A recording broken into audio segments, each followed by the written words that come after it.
Um, it's 5 o'clock at my time, so I am going to welcome you here. I'm first going to be upfront that I am not an endocrinologist. Hormones are something that I understand and I have a good understanding of them, but it's not really my expertise of talking to you. But I'm hoping that from this you get a basic knowledge of what hormones are and how everything that we does comes into play with our hormones, and especially that it's not something that we can just use as an excuse. So I don't want to hear anybody saying I would do this, but my hormones, because hormones are something that we can change.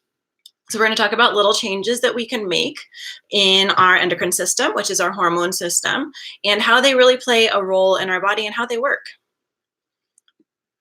Hey, Marky, the vegan, who fasts a lot. Your conversations are always about fasting, and so you can jump in and probably answer questions about fasting when we get to that. So I do have notes, and so I'm going to read off of those, and we'll do Q&A at the end. And you're welcome to ask, because I know I have people here from everywhere, so you're welcome to ask questions about getting picky kids to eat food, GAPS diet, sleeping, all of that at the end as well. Q&A isn't open for just carnivore. So our workshop today is going to talk about hormones at first. Then we're going to talk about exercise on the carnivore diet, which does overlap the hormones a little bit. And then after that, we'll do Q&A. So what are hormones? They're like nerves, our nervous system. And so if you touch something that's hot and it burns you, you pull your hand away really quick. Or nerves make impulses to make our bodies move. Nerves are super, super fast. Our brain thinks it and boom, we're doing it. Hormones are like nerves, but they're super slow. So think about your laid back pothead uncle that shows up to everything, but just kind of on its own schedule. Nerves are like your uptight mother, checklists, instant feedback, and quick action. Hormones get things done, but they are like your pothead uncle. They are slower. They are harder to train. They do respond well to things, but they just kind of are something that we have to do gradually, and they're not quick feedback like our nerves are. Hormones also linger longer. So you think about how a quick pain can come and go, like if you get pricked by a pin, versus how your body and mind will still be influenced by adrenaline, which is a hormone, long after you have a near miss in your car at an intersection, someone running a red light, you're going to be shook up for a while. That's because adrenaline takes a while to clear. Where if you just prick yourself with a pin, you'll completely forget about it and not feel that pain after a couple seconds.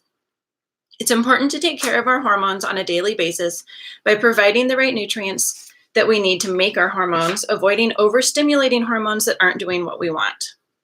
Hormones influence our mood, and some hormones that you might have, there's tons and tons of hormones, so I'm just going to try and cover the ones that you have most likely heard of. So some of the hormones that influence our mood are oxytocin, serotonin, cortisol, adrenaline. And if you want to jump in the comments and tell me which ones you've heard of and associations that you make, oxytocin is a love hormone. Adrenaline is the adrenaline junkie. So let me know what your experience with hormones are in the comments for sure. The sleep hormone, melatonin. And of course, there are lots of other hormones that come into play. I'm just listing the ones that are common. Metabolism has different kinds of hormones.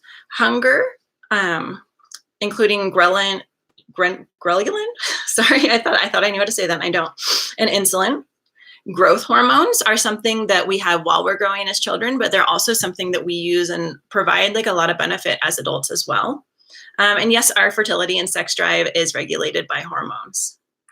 Hormones require cholesterol, and that's something which your body can manufacture, but getting a dietary source of cholesterol is so important for hormones.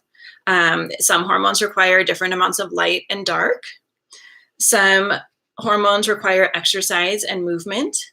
Some hormones require a period of fasting and periods of eating. Some hormones require social and emotional connections. Hormones can be imbalanced by chemicals, including endocrine disruptors.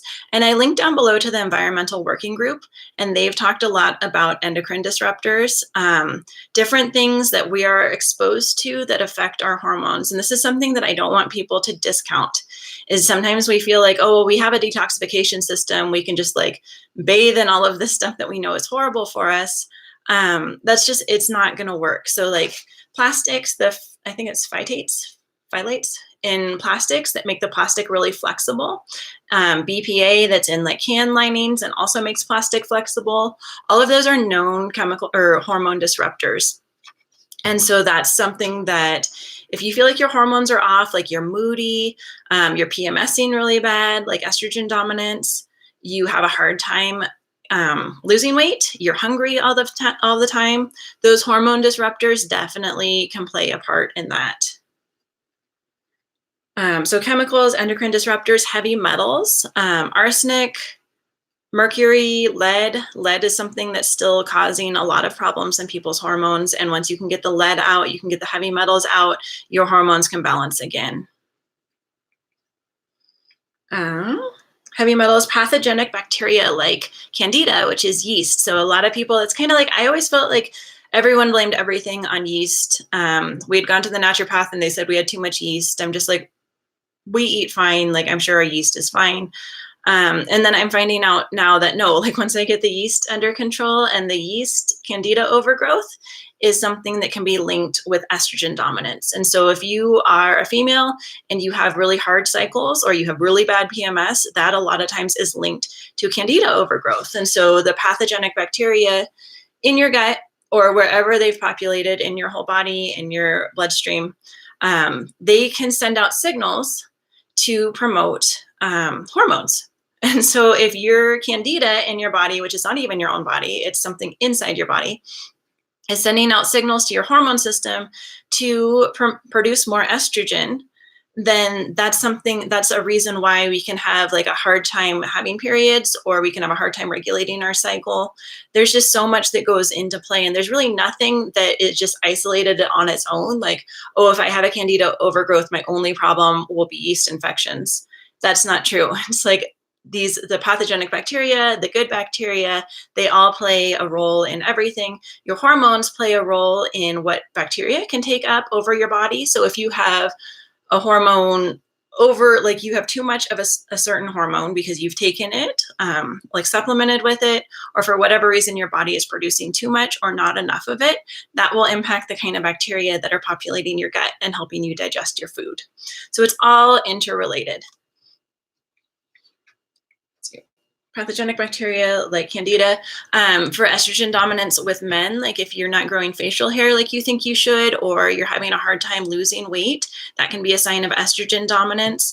And of course, like even if you are dominant in estrogen, you're going to have less than a woman. But if you still have too much, that can decrease your testosterone production and sex hormones. And so that's it all interplays. And so yeast is something that men are also going to want to watch, estrogen dominance in men. Hormones can be imbalanced by lack of fasting or lack of eating. So if we're not eating enough to provide the nutrients that we need to make hormones, if we're keeping ourselves in a chronically stressed state, like people with eating disorders, or if we're never giving our body a break from eating and there's just a constant flood of having to digest, both of those will train your hormones and impact the amount of hormones that you're making. So this is like, it's such a balance. And this is where it's hard for especially people in the US that they just want a yes or a no, like give me a supplement to take, tell me to like never have to eat, like I should just do fasts all the time. You need a time for fasting and a time for eating, and your food has to be balanced to have proper hormones production. Blue light is a big one, and that's coming into play a lot where people aren't producing the melatonin that they need because they're always on these screens like we are right now.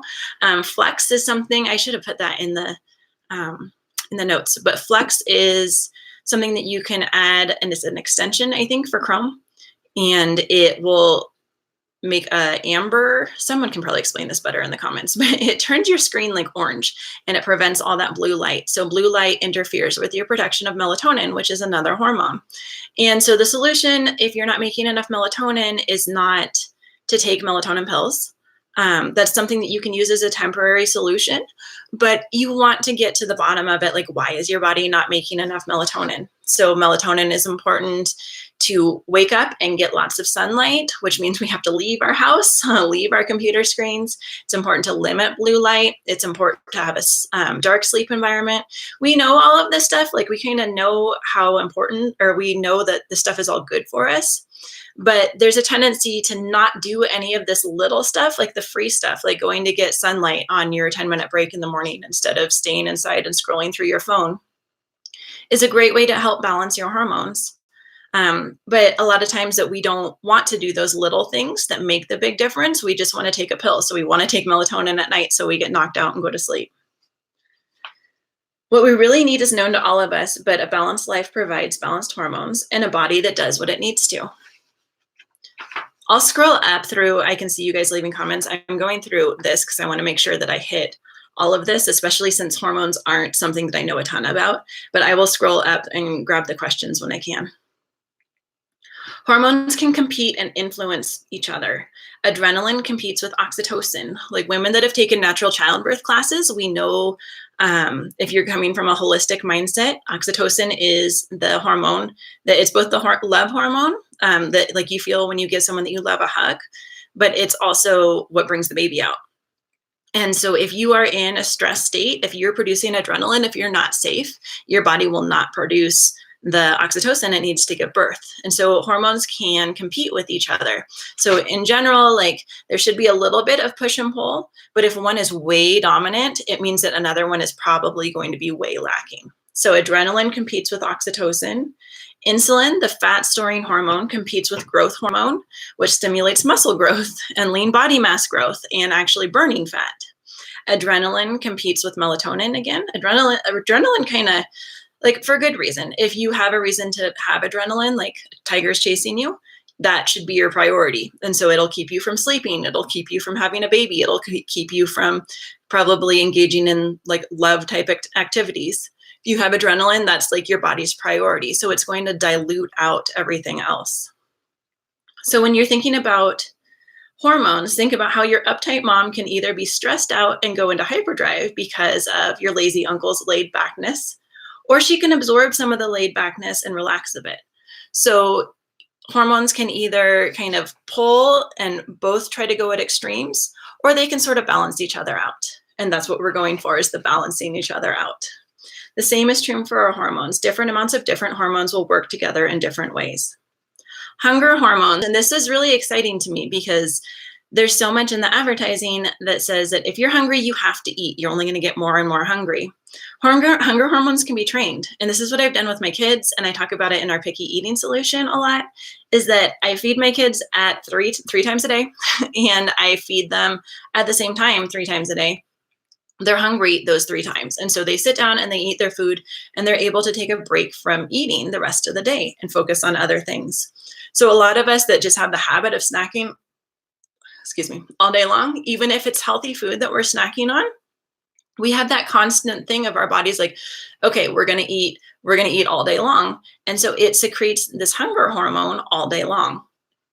This is where intermittent fasting, well, there's a few reasons why intermittent fasting can be really helpful for weight loss, is because it trains your body to stop releasing that hunger hormone all day long. Feeling hungry is not an emergency. So it's just like, if I get spooked by something, like I saw the Joker last night and definitely was spooked afterwards, but it doesn't mean that the adrenaline in my body means I actually have to run. It means that I need to just sit with that, and that's fine. Like just because it's in my body doesn't mean that I have to respond to it. And the same thing is with hunger hormones. So if you're trying to, people think that if they are hungry, they're ruining their metabolism by ignoring that. It's just a hunger hormone. So ignore that and it'll go away. Within reason, like you do need to eat eventually. But if you're just find yourself hungry and you think you need to go grab a Snickers, that's not like, that's what Snickers wants you to think. That's not actually going to ruin your metabolism. So hunger hormones can be trained. Feeling hungry is not an emergency. Insulin does make us feel hungry. So that's where a lot of times if I eat a really high carb meal, like a big bowl of pasta, and this is what I lived on when I was a swimmer in high school, and I weighed probably 15 pounds more than I do right now, because I'd eat a big bowl of pasta and then my blood sugar would go up. So your body sends insulin to bring your blood sugar back down. Insulin is a fat storage hormone, so that blood sugar would go into fat cells. And your body's being trained that every time you eat, you need to have that insulin response. And this is where insulin resistance comes into play, where your body is just producing a lot of insulin. And so insulin makes you feel hungry. It makes you feel lethargic because your body's in fat storage mode. It makes you store fat. And so it's good for lowering blood sugar, which is necessary. Like we don't need to have our blood sugars at 300, 400. But it's something that when you can control your insulin resistance and you can control your insulin hormone, you're just going to feel so much better because you're not on that blood sugar high and low roller coaster. Set meal times are a great strategy. So if you're used to eating all day long, go ahead and just make sure that you're eating 4 hours apart and at the same time every day. Just like if you're trying to sleep better, your doctor, like it's called good sleep hygiene, will tell you to go to sleep at the same time every day and wake up at the same time every day. Hunger is the same thing. We can train those hormones just like that. Fasting between meals means that our body will be hungry when we're fasting, and you're intentionally not eating all the time, your body will probably still feel hungry. And that's just because it's used to releasing that hormone to digest the food every day, all day. And so it doesn't mean that you have to be doing that. Hunger hormones are also influenced by other hormones like growth hormones, stress hormones, and reproductive hormones. And so this is where women, like, we're just starving before our cycle. I just give in to that. And there's like 2 days a month that I eat a lot. Like I'll eat 3 or 4 meals and they're big meals. That's not a failure on your part. And it doesn't mean that you haven't trained your hunger hormones well. It just means that you have another hormone that's overriding it. So they're not just operating in their own lanes. They're all impacting each other. And so with kids, like I told you my kids eat 3 meals a day because I've trained their hunger hormones. It's not like, it sounds militant, but it's not bad. It's just, I feed them at like 7, noon, and 5. But if they're going through a growth spurt, those growth hormones will make them feel more hungry. And so, yes, if I just fed you and you're hungry 2 hours later and you keep eating all of your meals, I will feed them. And then we'll just go back to the 3 meals a day after those hunger hormones have chilled out. And the stress hormones also will impact hunger. Adrenaline tends to make us not hungry. And so if you're like consciously anxious and you're constantly in adrenaline mode, which we're going to talk about it's like some pretty easy, free ways that you can help manage that right now in a minute. But if you're constantly in anxiety mode, you might not feel hungry, and that might just make it so it's hard to eat. So addressing anxiety, addressing the adrenaline can help you regulate your hunger. Cortisol, on the other hand, is like that constant low level stress. And that does make you feel more hungry and usually crave more starchy, sugary foods. So by lowering your cortisol, which is your overall stress level, which is the same thing that we're doing for adrenaline should work for cortisol, you can get your hunger hormones in check that way. Growth hormone.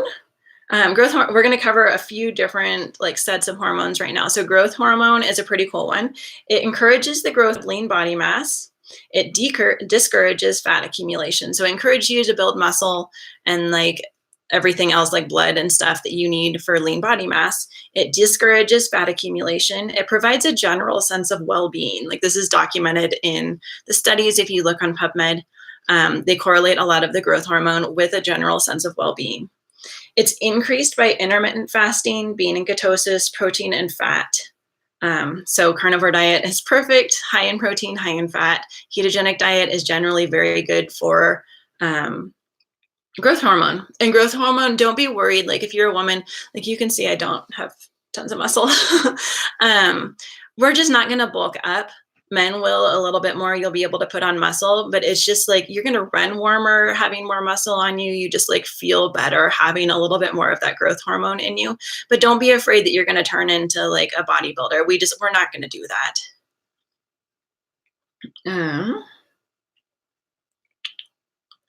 Growth hormone is also increased by exercise. And so that's where you get that positive feedback loop where you eat right, suddenly you are putting on muscle. And so when you have more muscle, exercise is just more fun. It feels good. And then in turn, that exercise does increase your growth hormone level.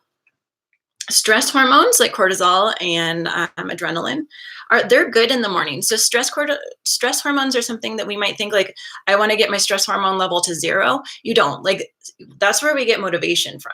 And so we want our stress hormones to be good in the morning because it pulls us out of bed. We don't want them to be good at 10 o'clock at night when we're trying to go to sleep because it'll prevent us from being able to sleep. Adrenaline tends to decrease appetite, cortisol increase it, like we just talked about.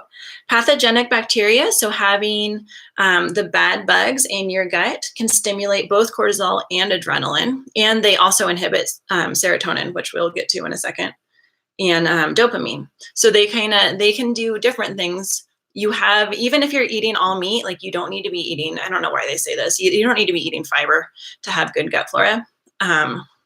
You definitely don't need to be eating sugar. The bad gut flora tend to live more on like sugar, carbs, that kind of stuff. But they've done studies of people that have followed the carnivore diet for a long time, and they have great gut flora.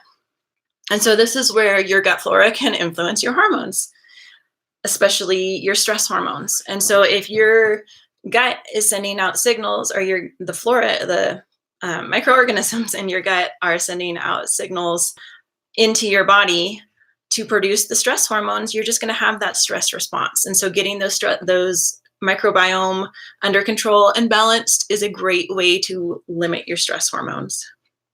Stress hormones are also counteracted by serotonin, which good gut flora can stimulate. And a great way to lower your stress level, to get your stress hormones to calm down, is to do 3-6 breathing. So that's where you inhale. So everyone do this. If anyone is feeling stressed right now, or you just want to see the difference, you'll see the difference doing 3 cycles of this. So you inhale for 3 and you exhale for a count of 6, and do that 3 times in a row. Like a lot of times we learn, if you're stressed, take a deep breath, and people do it like that. They take a deep breath and they let it out really fast. It's actually the letting it out slowly will decrease your stress hormones, will decrease the adrenaline. And that's something that it can alter your microbiome just by breathing differently. So do the inhale for a count of 3. You don't have to hold it. You can exhale immediately for at least 6. Like kind of the longest you can do it is ideal. But if you can exhale for twice as long as you inhale, and you can just do this at stop signs. Every time I come to a stop sign, I do this, and it will lower your stress hormone levels, which will increase your serotonin, your dopamine, your feel-good hormones.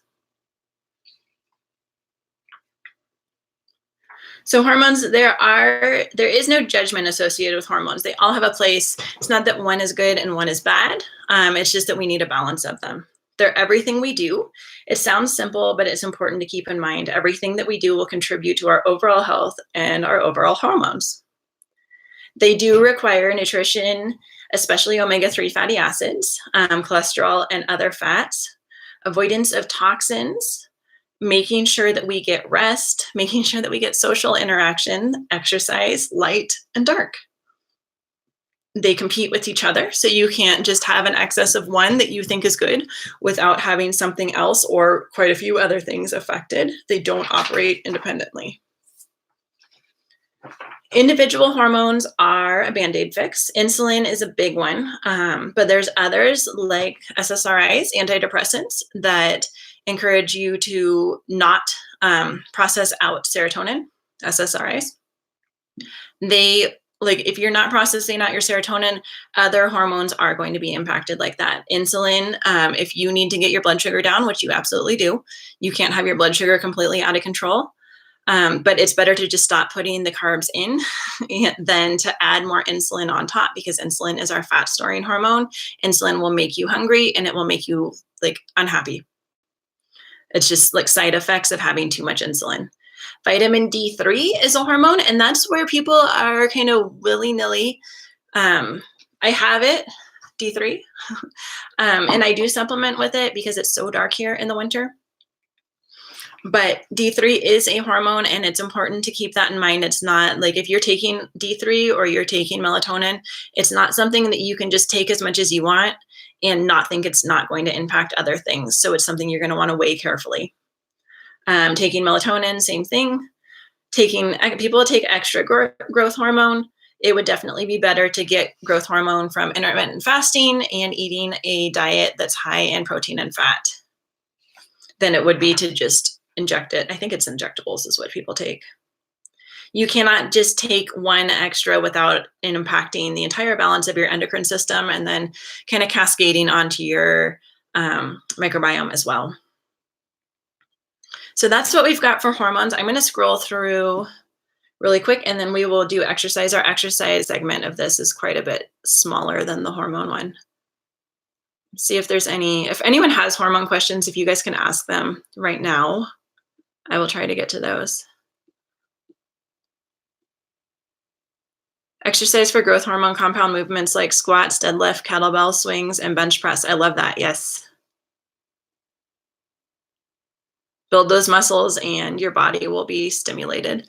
Or if you like work to build your muscles, your body is going to release hormone to make you build your muscles.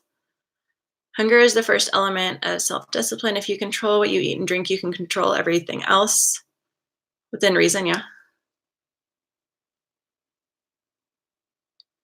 EMF. I need to look into EMF. I definitely would love to have everything hardwired and have my house EMF free. I think we just don't know enough about it, and I'm wary of it, but I don't. I know that there's an EMF link with SIBO, which is like a microbiome imbalance, and histamine. Let's see. Low carb foodie says, since doing carnivore, meat heavy keto, I quit getting hot flashes except when I drink too much coffee. That's great. Yeah, eating food that supports your hormones will help them to balance. So like if your diet is junk, the solution is not to go to the doctor and get extra like a patch of hormones or get supplements that are hormones. It is to balance the hormones, provide your body what it needs to balance itself. Okay. Exercise and carnivore. Who is on carnivore and exercising? I'd love to hear what you do. I'm a swimmer. So your salt needs, you're sweating, and so your salt needs are going to go up. Your salt needs are already a little bit higher when you start carnivore. Most of us don't, like our bodies learn to regulate our salt about a month in. But if you are just starting keto or you're just starting carnivore, you're going to want to take like salt water.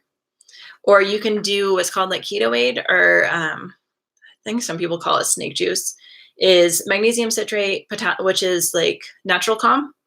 I add lemon juice to this too because I do take lemon. Potassium chloride, which is the low salt, baking soda, which will neutralize the lemon, like the acid in the lemon juice. I think it provides something else too, and I can't remember what. And sea salt. So if you add those, and maybe someone can put a snake juice recipe in the comments, or I'll try to add it into the description of this when I'm done.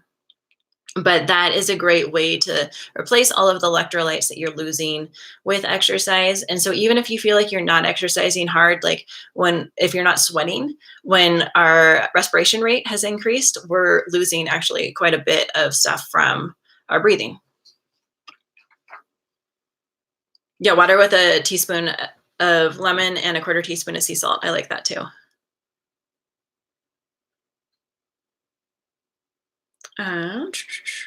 Magnesium can go up, and so Epsom salt soaks can definitely help with that. If you find you're getting a lot of muscle cramping, just do like a foot bath of a cup of Epsom salt and warm water for 20 minutes every night if you need to. I'm glad that you like the breathing exercise. It works so well. Like I learned it about a year ago, and now I do it all the time, and it's actually preventative. That 3-6 breathing, which is you breathe in. I'm just reviewing. You breathe in for a count of 3, out for a count of 6. It will make it so that you don't get affected by as much stress as you would. So you can do it preventatively on your way to work or wherever you think is going to be stressful. Exercise recovery on the carnivore diet, because our inflammation is already low. Our body's able to target nutrients right to our muscles where we need to recover. A lot of people find that they don't need, like I was using CBD oil before, to help with exercise recovery, or people use like anti-inflammatories. A lot of people find that on the carnivore diet, you don't get that muscle soreness anymore. Hitting the runner's high or the swimmer's high, like where you're doing cardiovascular and then you kind of hit that second wind where you feel like you could go forever. That is something that a lot of people report. I haven't seen studies on it, that it comes a lot faster and a lot more often on the carnivore diet. And again, I think that it's the inflammation that really plays a big role in that, that we're not having to deal with the chronic inflammation. So our bodies are able to perform a lot better and really how they should be in their natural state. Exercising fasted is something that a lot of people worry about, like, oh, how will I have nutrients to grow my muscles? You grow your muscles like following your workout. You're not building muscles right as you're working out.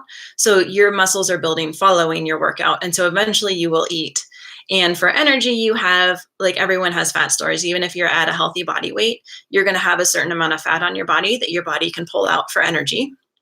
And also exercising on an empty stomach can help you to like not get the cramping, can help you to not feel weighed down. I love exercising fasted.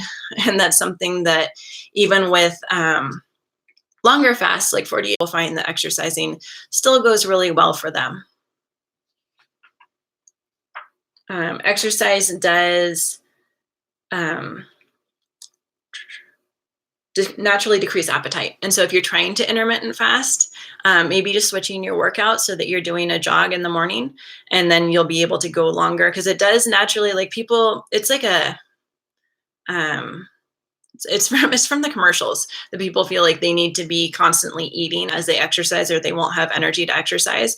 Exercise actually naturally reduces your like hunger and your need to eat, and it usually works for a couple hours after your intense exercise. So if you're exercising intensely enough to be breathing hard, then your hunger will be reduced, and that's a great way to help your body train to stop releasing those hunger hormones in the morning and to release them later on. Or if you're trying to do an extended fast, just doing some exercise can kind of get you through a little blurb of being hungry again.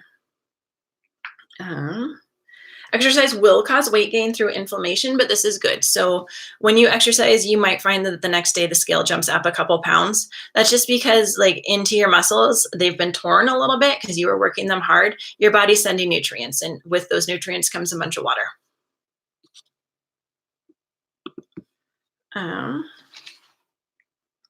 Muscle is built slowly. So if a scale says that you gain 2 pounds of muscle, like those muscle reading scales overnight, you didn't. It's just it's lying to you. It's registering all that water as muscle. And it's not fat. You're not gaining fat from exercising. But people that are like, every time I exercise, I gain weight, so I think that I just need to not exercise. It's probably just that your body's sending nutrients to your muscles so that they can grow. And with those nutrients comes water. And so it's water weight. Exercise for bone density, for stress relief, for movement. And then this ties into our hormones again, is that when we can lower those stress hormones, then the other hormones have a chance to flourish and be balanced. And so exercise is something where if your hormones are in check, you're going to feel like exercising.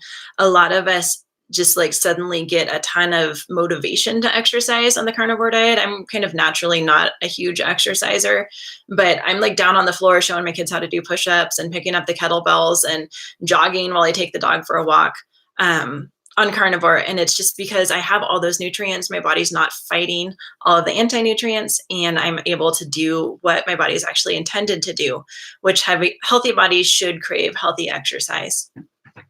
Then on the inverse of that, if you start the carnivore diet and you're exhausted and you don't want to exercise, I would just rest. And so if your body is saying rest, then go ahead and rest, because it probably means that you're repairing stuff that needs to be repaired. And then once you feel like there's like no keeping me away from jumping up the stairs with the kids, or you just really have this innate craving to exercise, just like you would crave chocolate, you start craving exercise. And when that comes, that's like a great thing to do. And pushing yourself a little bit further than you want to go is not bad, but there's no reason to like sign yourself up for a boot camp and give yourself all that negative self-talk. Just say like, this is a time for healing and a time for resting. And then later, once your body has repaired, you're going to want to do the exercise. And it's something that will come naturally without you needing to beat yourself up.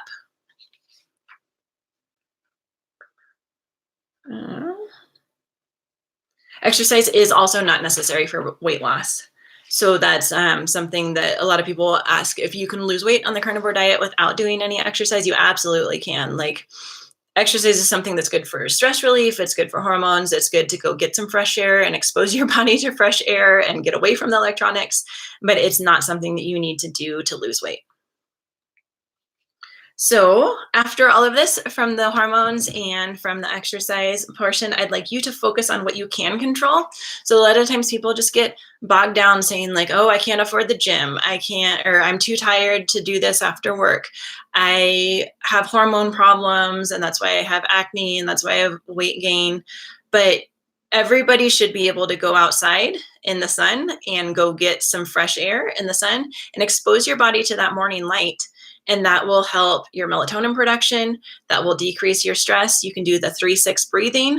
Again, free. You can do it right now as you're watching this. You can do it like me, like pick something that you'll associate with that, like a stop sign or something that happens a few times through your day, and do that 3-6 breathing.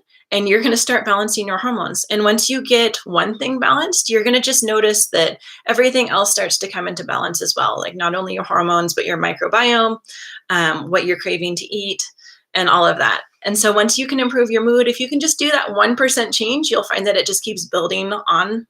And you're going to soon, like in 100 days, which is just a little over 3 months, you'll find that you've made 100% change. And that's awesome. I'm going to go flip the light on because it's getting really grainy. I'll be right back.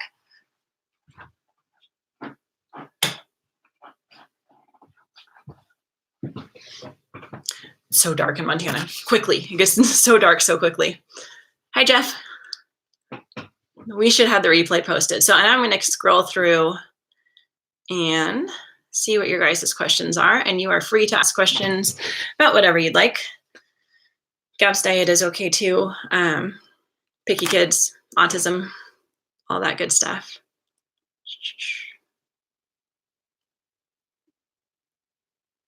Shannon says, I'm on my 7th week carnivore, down 15 pounds and lost almost 3% body fat. That's amazing. Good job, Shannon.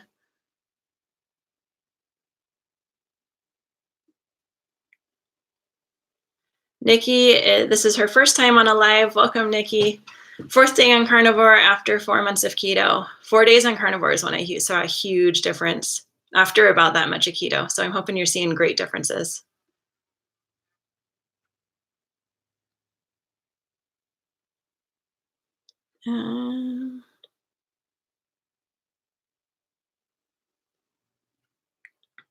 Been strict carnivore for 2 months. I'm on vacation and cheated last night. And this morning I was so depressed. Me too.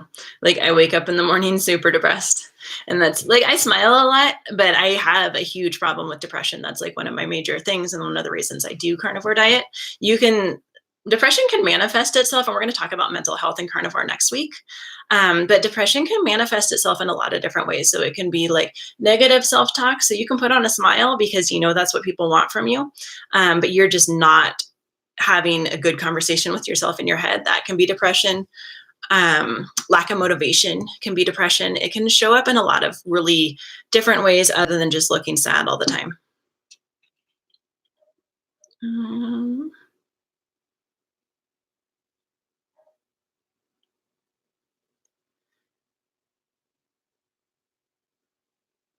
Low carb foodie is getting a Fitbit. That's awesome. Like any of those little things, like if you just make it that goal and you make it a game to get that many steps a day, that's a great way to start exercising. There's really no reason to sign up for a boot camp unless that's something you want to do.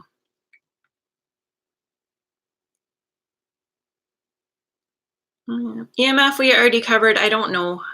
There was a summit or like a whole series of talks on EMF that I wanted to do, but it was like I was busy at the time. I can try and link to that or send it if I can find it. I don't know if they're still doing them.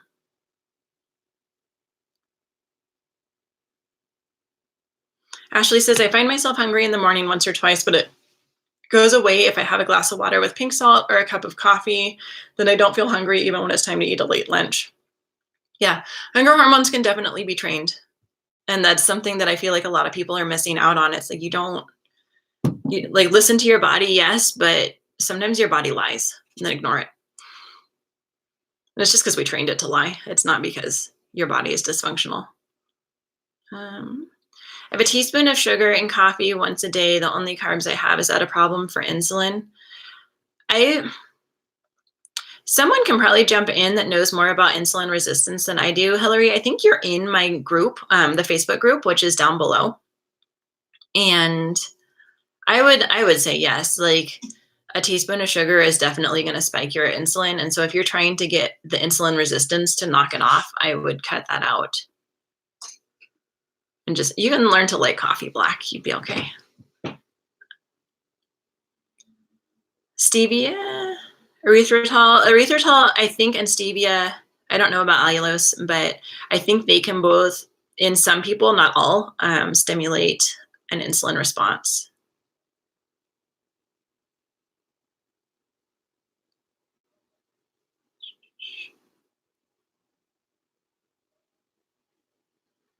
Priscilla, I consume 10 grams of sugar and 10 grams of carbs per day. Is this bad while on carnivore? Yeah, sorry. I think you could do it if you're just taking honey. I think it would be okay. I think if you're doing table sugar, you're not going to get the full benefits of the carnivore diet if you're doing that. Price is an issue. Hillary, I can't remember where you're from. If you're in the United States, on almost every grocery store has this true, I can't remember what it's called. It's true something. It's little packets of stevia. They're like $3 for like 100 packets of stevia. Monk fruit is good. I like monk fruit better than stevia as far as no carb sweeteners. But for carnivore, if we're doing this for like autoimmune or we're doing this to get to the root of a health problem, we really want to be cutting out monk fruit, erythritol, and stevia. No, 10 grams a day is not bad. It's not ideal either.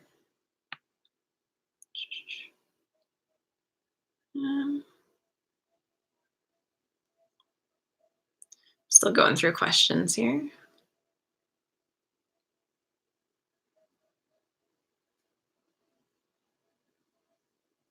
Mama L says, I'm the opposite. I've been doing carnivore and getting hot flashes and night sweats every night. I would guess that that's your hormones balancing. I definitely run a lot warmer on carnivore. And I think that that might be part of the growth hormone. That your body is just running warmer. And I think that that's generally a good sign. Like healthy people should be warm. You shouldn't be cold all the time.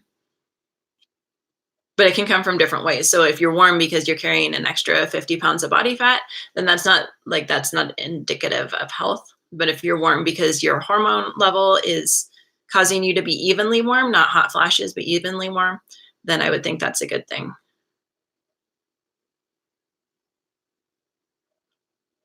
Low carb foodie says that exercising fasted helps you burn more fat. It definitely has you tap into your fat. I would imagine a calorie deficit is kind of a calorie deficit.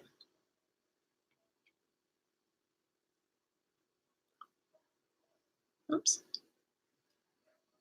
We have sweet receptors on our tongue. Anything sweet, even artificial sweeteners, can cause them to activate, which then activated insulin. Once insulin is activated, it has to do its job regardless. Yeah, and remember that insulin is not only for lowering blood sugar, it's for storing fat.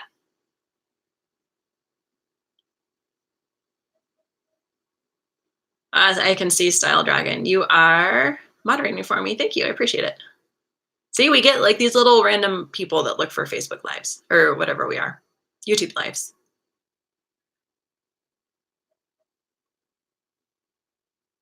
If you put a little shake of salt in black coffee, it takes away the bitterness and can make it easier to drink without cream or sugar. It's a good tip. I've never tried that.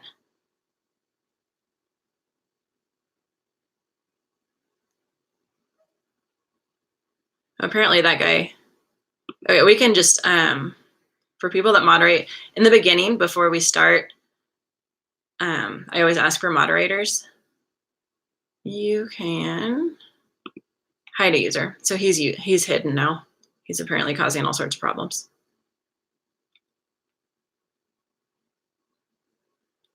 How much sugar does bacon and brisket have on it from the store? You can get sugar-free bacon. Butcher Box has it, and I probably have a link like way down deep in the description of this video for Butcher Box.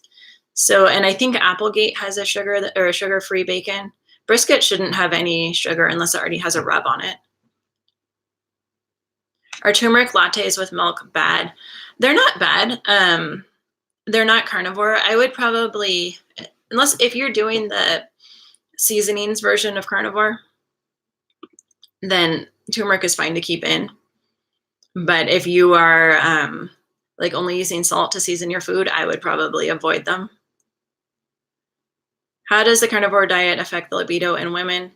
If you have healthy hormones, you have a healthy sex drive. And that's one of the first things to go when your hormones are not healthy is your sex drive will usually go because your body has like all of these checks and balances in place that it does not want you to reproduce unless you are at a healthy place to do so. Of course, there's exceptions to all of that, but like definitely don't use eating junk food and thinking that's going to be birth control. That doesn't work. But in general, healthy people will have healthy sex drives. Low sodium bacon is sugar free. I've heard that. I haven't actually looked. Um, Walmart and Costco.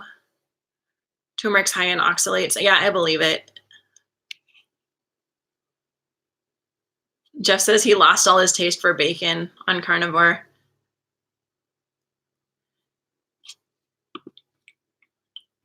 I don't love bacon. I think it's the omega-3s that you stop craving. Or not the omega-3s, the omega-6s. It's high in omega-6. Best drinks for wintertime to replace hot cocoa? Yeah, bone broth. Like chicken stock, meat stock. I make like a big gallon, half gallon jug of it every week. I just do it in an Instant Pot. And then just start drinking that as your hot drink. I do it all the time.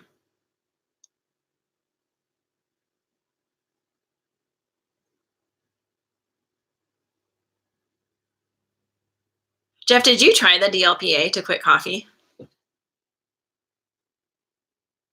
If you look in some of our YouTube lives, I've talked about DLPA and quitting coffee. And if you look through my videos, I have a how to quit coffee on the carnivore diet with DLPA. It works so well.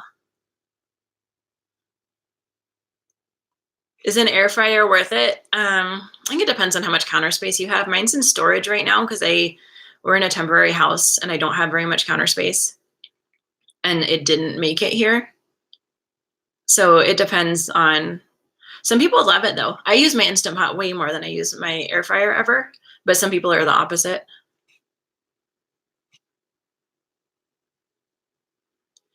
Read several sources that say that one should not do keto or carnivore if you're hypothyroid, but I've seen many before and afters on Facebook. It does seem to work for hypothyroid sufferers.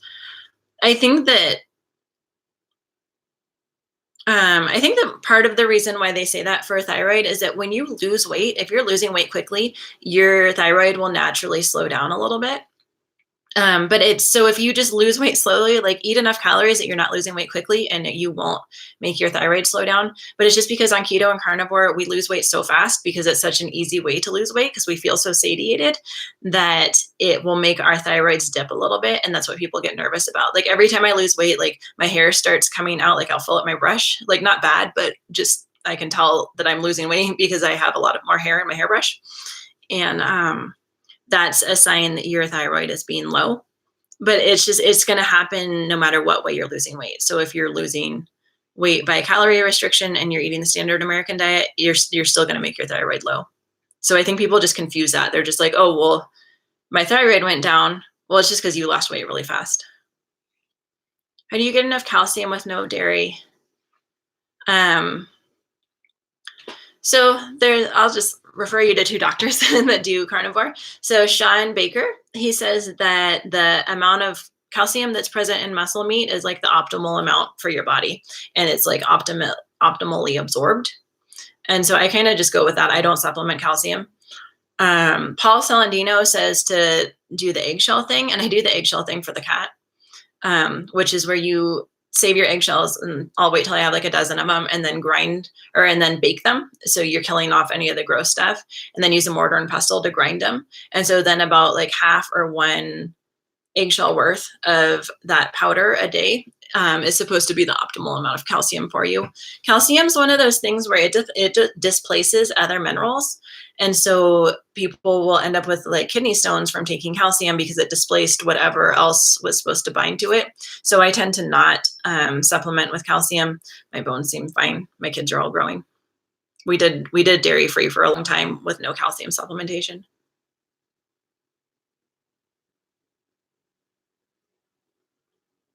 Um,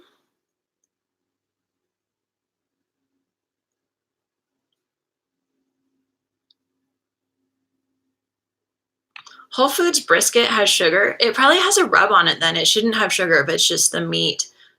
Sometimes Butcher Box will have brisket. I don't think they do right now. I just put in another order with them and I couldn't select brisket. But if you go to a butcher, brisket doesn't have sugar in it naturally. So if you're getting something that doesn't have anything on it, you should be fine. And it's super good. Just cook it with salt in the oven and it's delicious.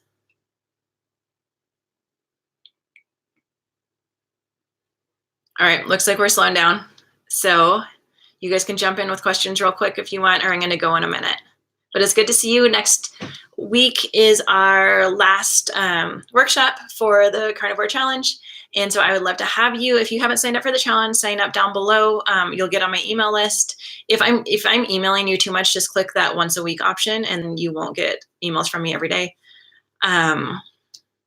We're not going to do the live. I might do a couple of these lives through the holidays, but I'm going to mostly take a break and then we will come back and do another Carnivore Challenge in January. So we'll start whatever the first live is will be that Sunday before January. Do you exhale through your nose or mouth doing the 3-6 breathing? I would both inhale and exhale through your mouth. Or I mean, sorry, through your nose. So nose breathing, that's another thing that's really interesting. And I had that in the exercise thing and I forgot to say it. When you breathe in through your nose and out through your nose, your nitric oxide level goes up. And that's something that opens up your airways and it decreases inflammation. Nitric oxide is like amazing. You can buy it in supplement form.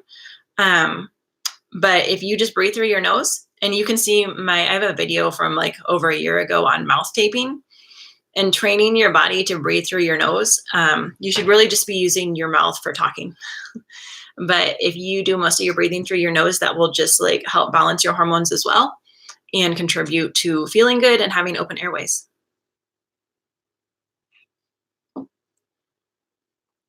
Have you ever heard of not eating enough, like more than 1,100 calories a day leading to insomnia? If you're at a calorie deficit, your cortisol levels will go up, which, like I said, isn't always bad. You want a certain amount of cortisol because that like gives us motivation to get up in the morning. But if you're not sleeping, it could be because your cortisol levels are too high still in the evening. And so maybe just timing so you're eating a couple hours before you go to bed and a bigger meal. And electrolytes could definitely play. Electrolytes always play a role, as we say all the time. Everybody in carnivore, it's always your salt. So glad you guys were here too. I will see you guys next week. Thank you for joining me. We'll talk to you later.